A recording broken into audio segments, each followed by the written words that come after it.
오늘 주신 하나님의 말씀은 사도행전 11장 19절에서 26절까지입니다. 신약 성경 207조 사도행전 11장 19절 26절 말씀입니다. 다 함께 읽겠습니다. 그때에 스데반의 일로 일어난 환난으로 말미암아 흩어진 자들이 베게니아와 브로그와와 안디옥까지 이르러 유대인에게만 말씀을 전하는데 그 중에 구브로와 구레네 몇 사람이 안디옥에 이르러 헬라인에게로 말하여 주 예수를 전파하니 주의 손이 그들과 함께 하심에 수많은 사람들이 믿고 주께 돌아오더라. 예루살렘 교회가 이 사람들의 소문을 듣고 바나바를 안디옥까지 보내니 그가 이르러 하나님의 은혜를 보고 기뻐하여 모든 사람에게 굳건한 마음으로 주와 함께 머물러 있으라 권하니 바나바는 착한 사람이요 성령과 믿음이 충만한 사람이라. 이에 큰 무리가 주께 더하여 지더라. 바나바가 사울을 찾으러 다소에 가서 만남에 안디옥에 데리고 와서 둘이 교회에 1년간 모여 있어 큰 무리를 가르쳤고 제자들이 안디옥에서 비로소 그리스도인이라 일컬음을 받게 되었더라. 아멘. 오늘은 특별히 우리 빅토밸리 감사하는 교회가 이 지역에 창립이 된 지 15주년이 되는 주일입니다. 그래서 저는 이 지역에서 우리 교회가 앞으로도 어떻게 하면 계속해서 좋은 소문이 퍼져 나갈 수 있을까? 오늘 말씀을 중심으로 그 원리와 비결을 한번 살펴보려고 합니다. 자, 오늘 말씀의 제목이죠. 우리 같이 한번 큰 소리로 한번 읽어보실까요? 좋은 소문이 퍼져 나가는 교회. 바로 저 교회가 안디옥 교회였습니다. 자, 우리 22절의 말씀을 한번 보실까요? 예루살렘 교회가 이 사람들의 소문을 듣고 바나바를 안디옥까지 보냅니다. 자, 그러니까 지금 안디옥에서 예루살렘 교회에 어떤 소문이 들려오고 있었습니다. 자, 그런데 그 소문이 어떤 소문이었느냐면 제가 조금 후에 그 소문에 대해서 말씀을 드릴게요. 자, 그러니까 정말 그런 것 같아요. 우리들이 무슨 일을 하든지 비즈니스를 시작하시든지 식당을 개업하든지 교회를 새로 개척을 하든지 아니면 어느 교회에 부임을 해서 새로운 목회와 목양을 시작하든지 뭐든지 그 일이 잘 되려면 뭐가 잘 나야 할까요? 소문이 잘 나야 하겠죠. 물론 요즘은 매스컴 시대입니다. 인터넷 대중매체가 너무나도 잘 발달되어 있기 때문에 그만큼 광고의 파급 효과를 무시할 수가 없습니다. 물론 그 중에는 검증되지 않은 허위 광고도 많이 있을 거예요. 여러분, 유튜브에 떠 있는 기사 다 믿지 마세요. 거짓 뉴스들이 너무 많아요. 사람들을 현혹시킵니다. 조회수 올리기 위해서요. 어느 일정 수준에 도달하게 되면 그 일정 수준이 어느 정도냐면 구독자 최소한 1000명 이상을 가지고 있어야 되고 그리고 그 영상을 상영한 시간이 4000시간 이상이 되어야 이제 유튜브 회사에다가 내 계좌를 만들어 가지고 돈이 들어올 수 있도록 된답니다. 돈 벌어먹기 위해서요. 조회수에 따라서. 그래서 제목도요, 평범한 제목으로 올리면 아예 사람들이요 들어가질 않아요. 그래서 사람들이 저게 뭐지? 호기심과 궁금증을 유발할 수 있도록 아주 쇼킹하면서 파격적이고 심지어는 변태 같은 그런 내용과 제목을 올려야 사람들의 조회수가 많아져요. 또한 어떤 광고는요, 과대 표장을 하기도 하고요, 사람들에게 눈속임을 하기도 하고 억지로 소문을 만들어내는 경우도 있습니다. 자, 그렇다면 정말 믿을 만한 소문이요, 그것은 어떻게 해서 사람들에게 전달이 되어질까요? 바로 경험을 통해서입니다. 경험이에요. 그래서 우리 교회에 여러분 전도지에도 보시면 이렇게 한 장을 딱 넘기시면 뭐라고 나와요? 영어로 짧게. 안 보셨어요? come and see. 와서 보라는 거예요.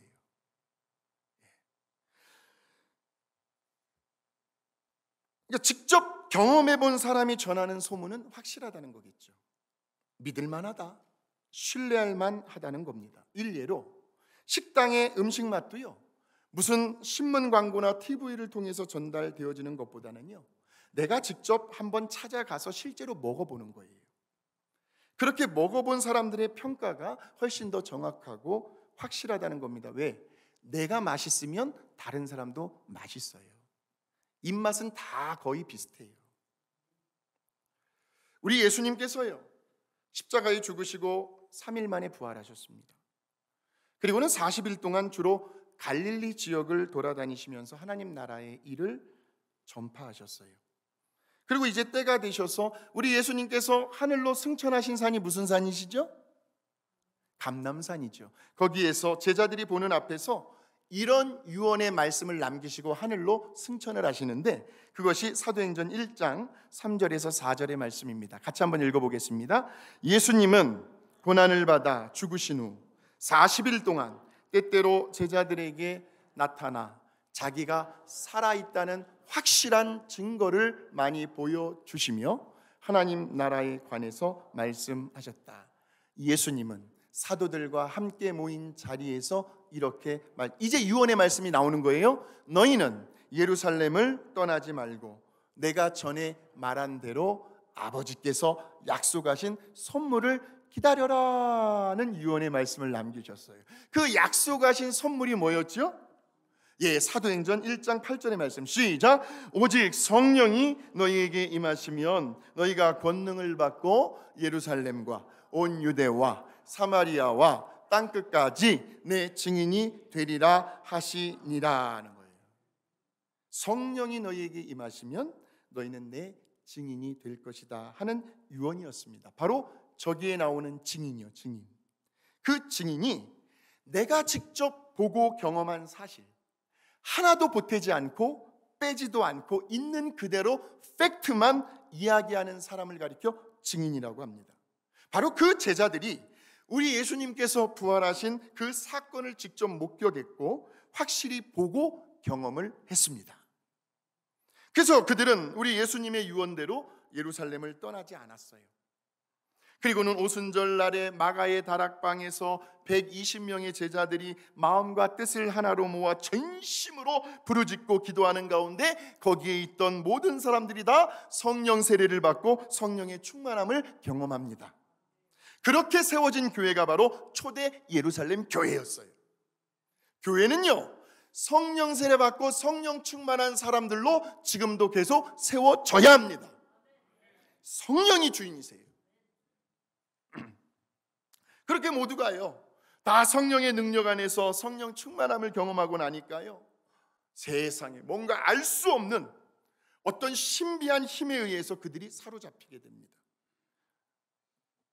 그냥 본인들 스스로가 가슴이 막 뜨거워서 견딜 수가 없는 거예요. 막 터질 것만 같아요. 가슴이 막. 뭐 누가 나가서 전도하라고 한 것도 아닌데 그들은 밖으로 뛰쳐나갑니다. 그리고 거리에서 만나는 사람들에게 부활하신 예수님을 증거합니다. 왜? 직접 보고 봤으니, 경험했으니까. 한번 와보라는 거예요. 제발 와서 한번 들어보라는 거예요.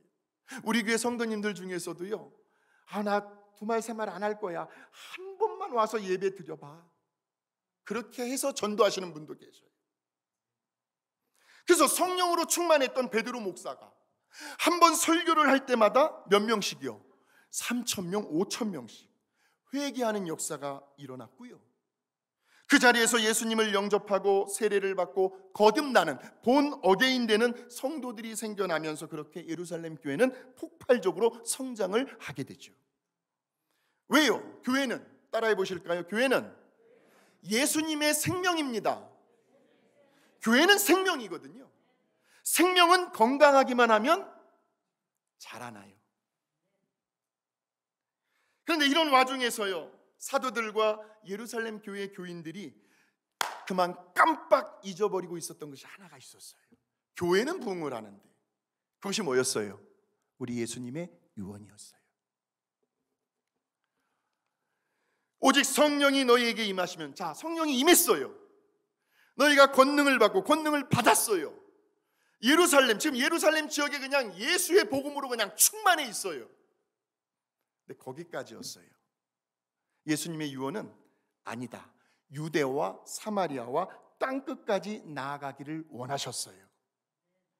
그 당시의 땅끝은 오늘날로 말하면 유럽에 위치하고 있는 스페인을 말합니다.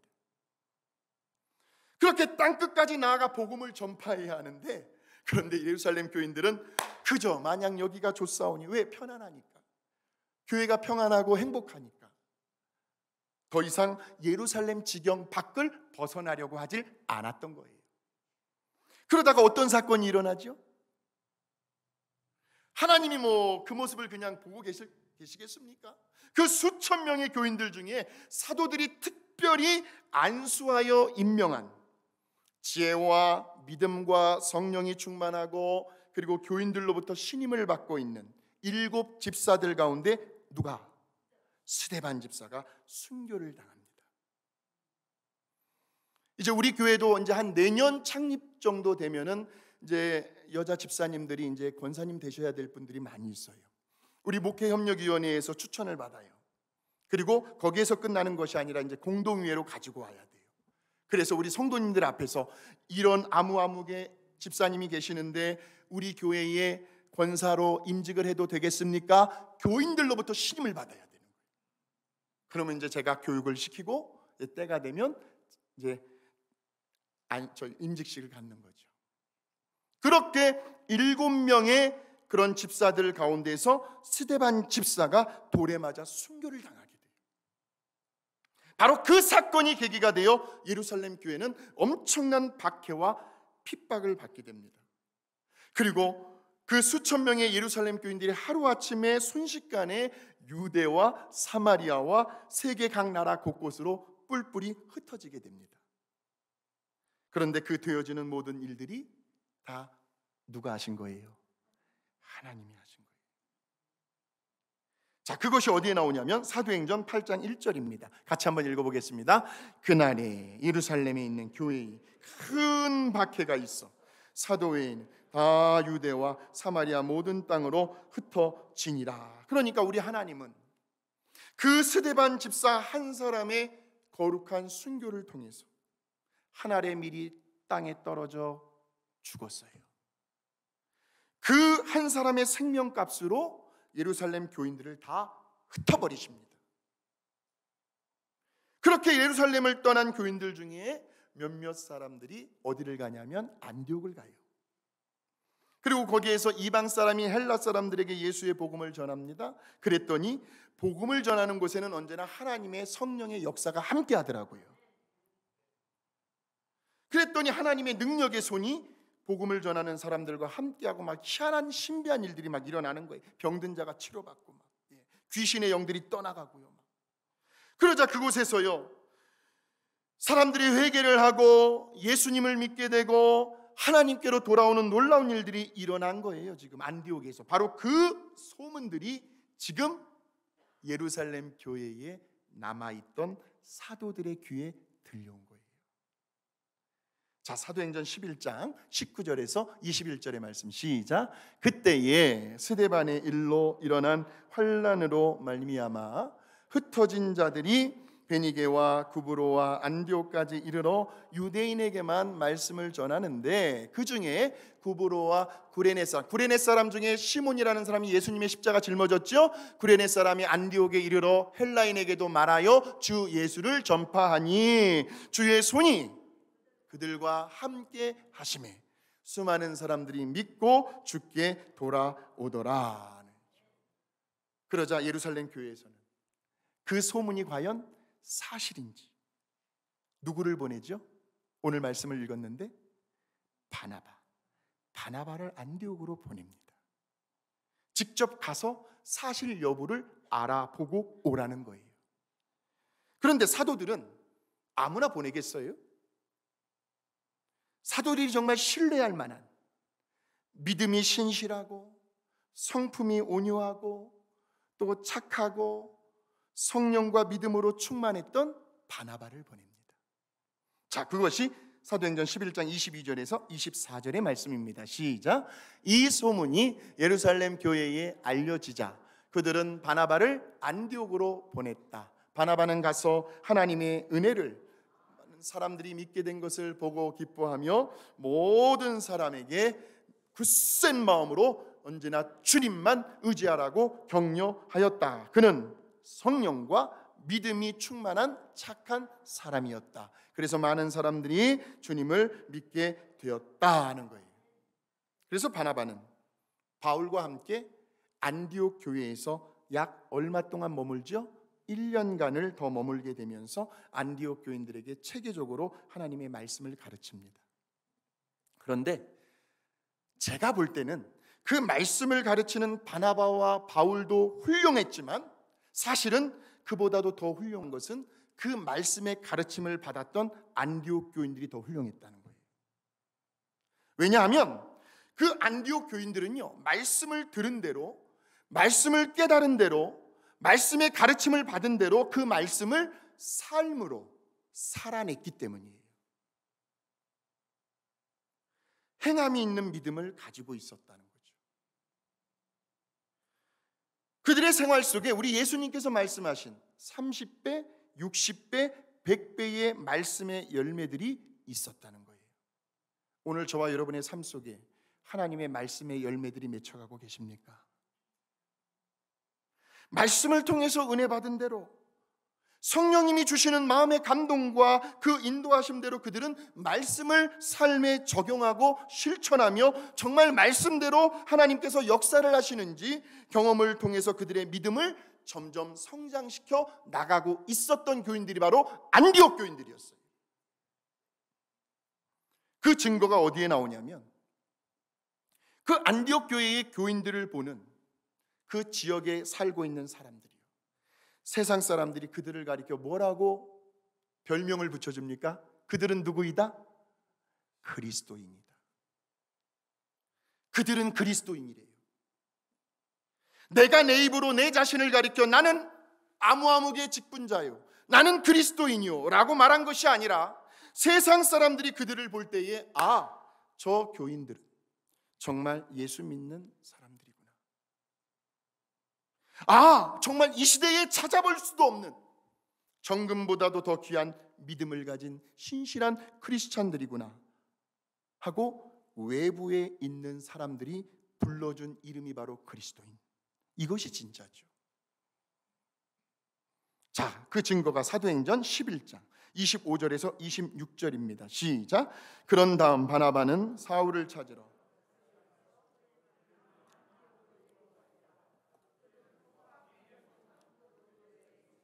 많은 사람들을 가르쳤다.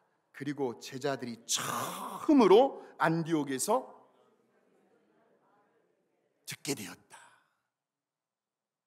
세상 사람들이 그들에게 붙여준 이름이 그리스도인, 뭔가 자기들과는 다르다. 그래서 유대인들을 위해서 세워진 첫 번째 교회가 예루살렘 교회라고 한다면 이제 이방인들을 위해서 세워지는 그 첫 번째 교회는 바로 안디옥 교회라고 할 수가 있습니다. 바로 이 양대 산맥과도 같은 두 교회가 있었기 때문에 오늘날 복음이 유럽으로, 아시아로, 전 세계적으로 전파가 될 수가 있었고 오늘 우리들에게까지 예수님의 그 생명의 복음이 전파되어진 거예요. 지금 이 안디옥 교회가 그 당시에 그렇게 좋게 소문난 교회로 평판이 나고 있었다는 거죠. 자, 그렇다면 이쯤에서 저와 여러분은 거룩한 욕심이 생겨나셔야 합니다. 우리 빅토밸리 감사하는 교회도요, 저러한 안디옥 교회처럼 앞으로도 계속해서 좋게 소문이 퍼져나가는 그러한 교회가 되어야 하지 않을까요? 우리 예수님은 말할 것도 없고요, 소문난 목회자, 소문난 우리 성도님들이 되어야 하지 않을까요? 이러한 거룩한 열망들, 불타오르는 소원들이 오늘 저와 여러분의 그 속에서부터 다시 한번 활활 타오르게 되시기를 예수님의 이름으로 축복합니다. 자, 그러려면 우리 교회는 어떤 교회가 되어야 할까요? 한번 따라해 보시겠습니다. 가보고 싶은 교회가 되어야 합니다. 대개 사람들은 어떤 교회를 가보고 싶어 할까요? 일반적으로 보면 무슨 새로운 성전을 건축한다든지 새로운 예배당으로 이전을 했을 때 사람들은 한 번쯤 가보고 싶어 할 겁니다. 또한 지리적으로도 위치적으로 내가 살고 있는 집에서 가까운 위치에 있는 교회, 가기에 편리한 곳에, 그런 교회에 사람들은 한 번쯤 가볼까 하는 생각들을 가지게 됩니다. 또는 새로운 목회자가 부임을 했을 때 도대체 어떤 목회자가 온 거야? 궁금해서 호기심으로 한번 가보고 싶어 할 수도 있습니다. 또는 그 교회에 갔더니 야, 밥을 기가 막히게 준다더라 하는 소문을 듣고 밥 한 끼 얻어먹으려고 오는 사람도 있을까요? 없을까요? 있습니다. 나쁜 거 아닙니다. 그런데 사실 어떻게 보면 이러한 요소들은 본질적인 요소는 아니겠죠. 설령 이런 요소 때문에 교회에 왔다고 한다면 그것도 괜찮은데, 만일 그의 믿음과 그의 신앙이 고작 그 어린아이와 같은 수준에서만 머물러 있고 밤낮 땡깡을 부리는 거예요. 밤낮 달라고. 그의 믿음이 점점 자라나거나 성숙해 가지 않는다면 그 사람은요, 그곳에서 오래 있지를 못해요. 왜? 자기의 충족 조건이 채워지지 않으면 얼마든지 떠날 수 있으니까.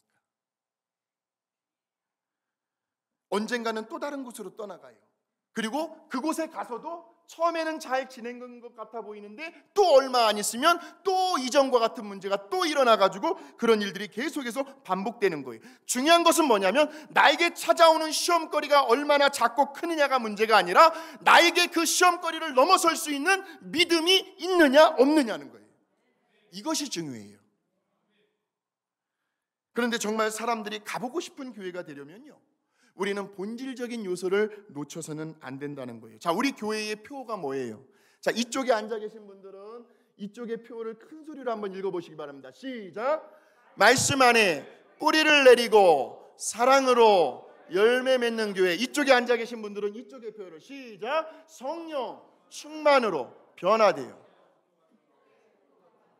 아멘. 자, 이제 우리가 예배를 끝나고 저 친교실 문을 열고 딱 들어가게 되면 제일 먼저 보이는 것이 뭐예요? 서로 나누며 서로 섬기고 서로 축복하는 교회다라는 거죠. 자, 이제 교회 현관으로 딱 들어오게 되면은 맨 왼쪽에 이 모든 표를 총괄적으로 나타내주고 있는 표가 있습니다. 예수 믿고 변화되어 세상을, 즉 이 지역사회를 축복하는 교회가 되어질 때 비로소 사람들은 그런 교회에 가보고 싶어 할 거예요.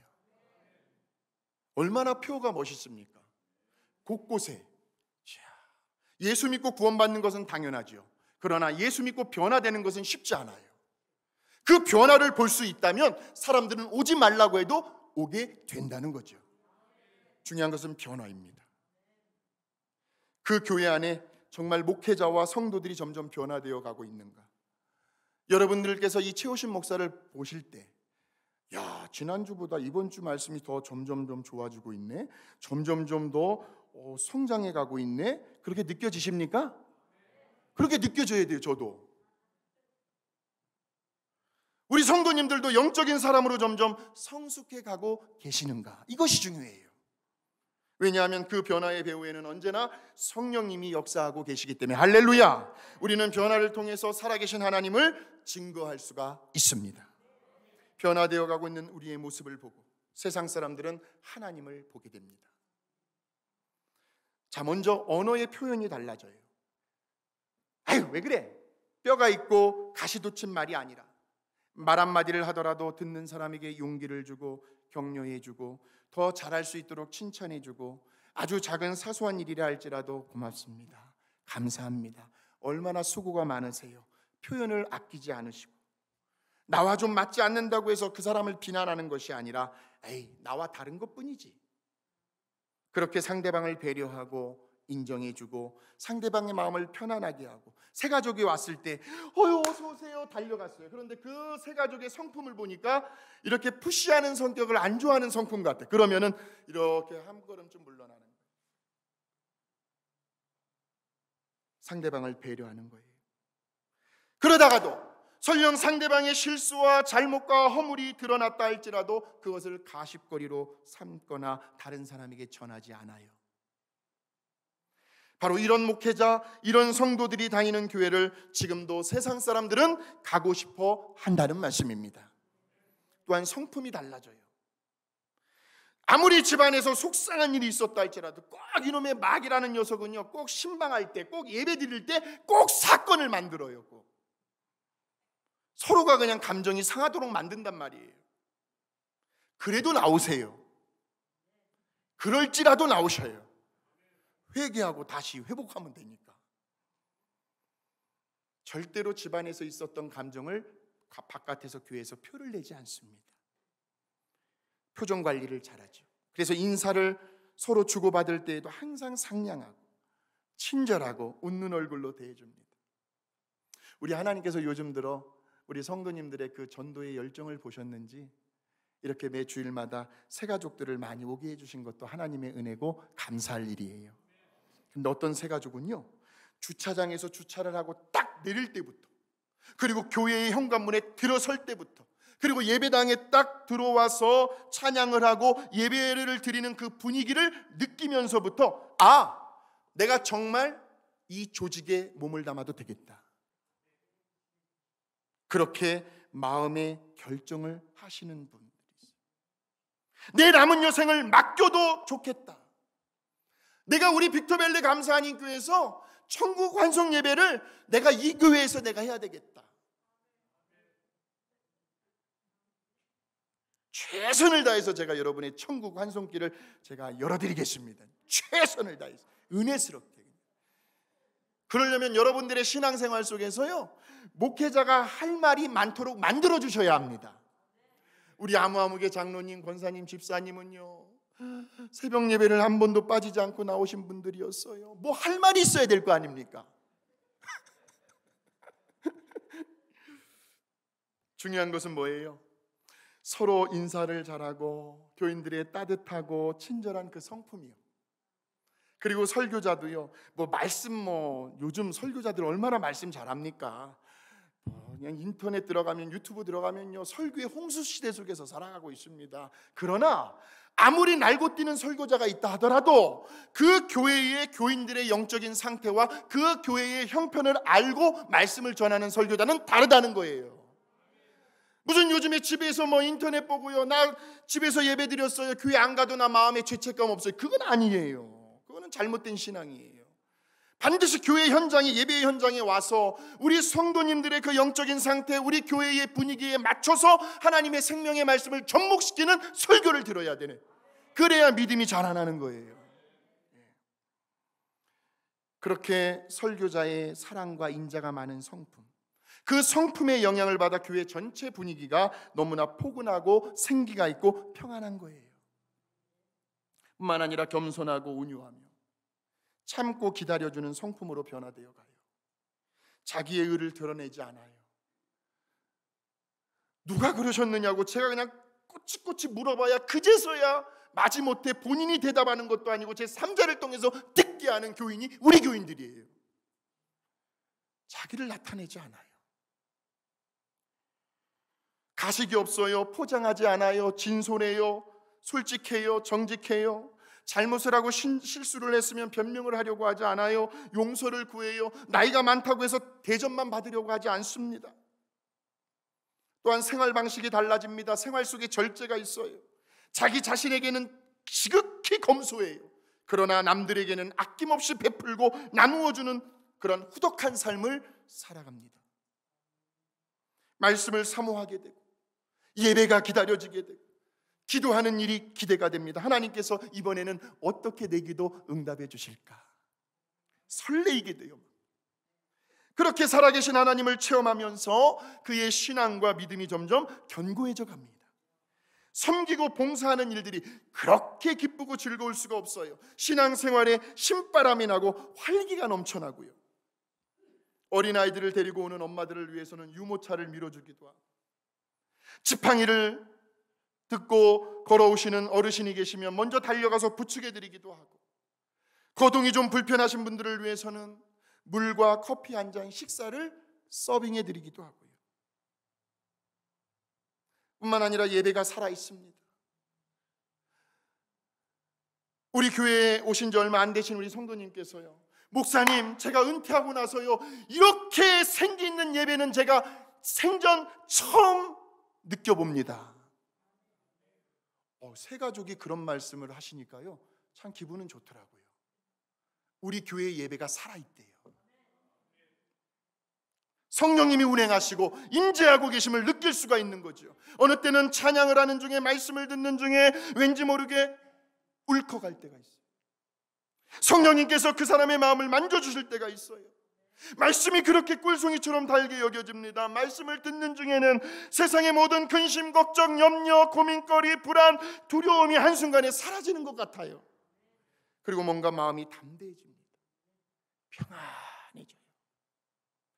왠지 이거까지 할 수 있겠는데, 뭔가 이루어질 것 같겠는데, 강한 자신감과 확신에 부풀어 오릅니다. 그래서 계속해서 말씀을 사모하게 되죠. 말씀이 갈급해집니다. 말씀을 가까이 하게 돼요. 저는 얼마나 감사한지 몰라, 우리 성도님들께서 성경 통독을 하시면서 아주 재미를 느끼고 계시니까.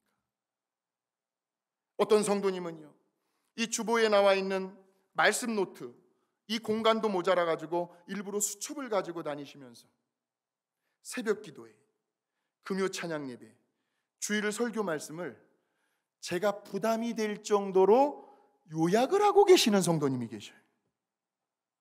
말씀은 잊어버려야 돼요. 전하는 저도 그렇고 듣는 여러분도 그렇고요.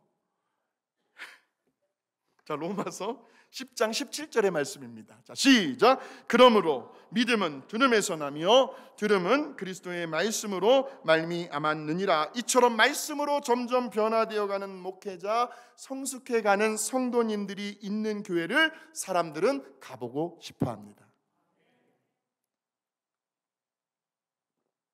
태평양의 파도는 365일 24시간 매일같이 하루도 한순간도 쉬지 않고 계속해서 밀려옵니다. 하나님은 이 땅에 세워진 모든 교회들이 계속해서 부흥하고 성장해 나가기를 원하고 계십니다.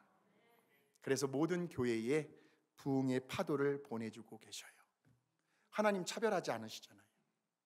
이 지역에도 많은 교회들이 있는데 하나님께서 똑같이 부흥의 파도를 보내주고 있어요. 그런데 문제는 그 부흥의 파도를 어느 교회는 잘 타요. 그런데 어떤 교회는 부흥의 파도를 보내주어도 그 파도를 타지 못하는 교회가 있어요. 문제는 하나님에게 있는 것이 아니라 그 파도를 잘 탈 수 있느냐 없느냐, 우리의 문제예요. 그러므로 이제 우리는 오늘부터 다시 새롭게 준비해 나가야 합니다. 하나님께서 보내주시는 그 부흥의 파도를 잘 탈 수 있도록 수십 명, 수백 명의 새 가족들을 하나님께서 우리 교회에 보내주실 때에, 할렐루야! 저는 숫자가 중요한 건 아니지만 기도원의 300명의 용사, 믿음의 용사, 기도의 용사, 말씀으로 성숙해가는 용사, 비전을 선포했지만 어떤 성도님은 그래요. 목사님, 300명 가지고는 성이 안 찹니다.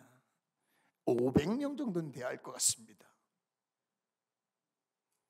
500명이든 1000명이든 하나님께서는 끊임없이 우리에게 부흥의 파도를 보내주고 계신다. 이것이 중요합니다. 우리 교회가 그것을 수용해내고 감당해낼 수 있는, 저를 비롯하여 우리 모두가 믿음의 그릇, 믿음의 용량이 되어야 합니다. 앞으로 향후 15년을 내다보고요, 지금부터 서서히 준비해 나가야 할 거예요. 이 지역의 젊은 부모들, 어린아이들을 살려야 합니다. 없는 것 같아도 꽤 있더라고요. 예배의 분위기라든지 하나님의 생명의 말씀, 능력의 말씀, 축복의 말씀, 치유와 회복의 말씀, 회개와 구원의 말씀을 전하는 이 시대의 복음이 진정으로 선포되어질 수 있는 설교 사역이 이루어져야 합니다. 찬양과 기도, 우리 찬양팀들 얼마나 속에서부터 막 끓어오르는 그 열정과 하나님과 우리 성도님들을 사랑하는 그 마음을 담아서 찬양하는 그 찬양이 영감이 있어요. 은혜가 있어요. 우리 성도님들의 교제와 섬김이요, 절대로 교회 안에서 성도님들과의 관계는요, 금이 가서는 안 됩니다. 이거 금이 갔다가는 한 교회에서 함께 신앙생활하기 보통 힘들어지는 게 아니에요. 금이 안 가기 위해서는 하나밖에 없어요. 내가 죽으면 돼요.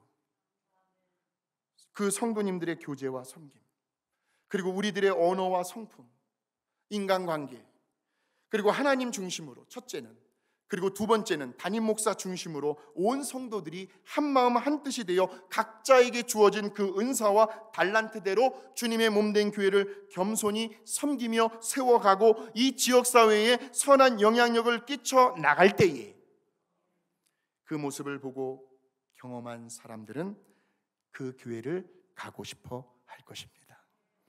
이렇게 계속해서 좋은 소문들이 퍼져나갈 수 있는 우리 빅토밸리 감사하는 교회와 저와 여러분이 되시기를 주님의 이름으로 축원합니다.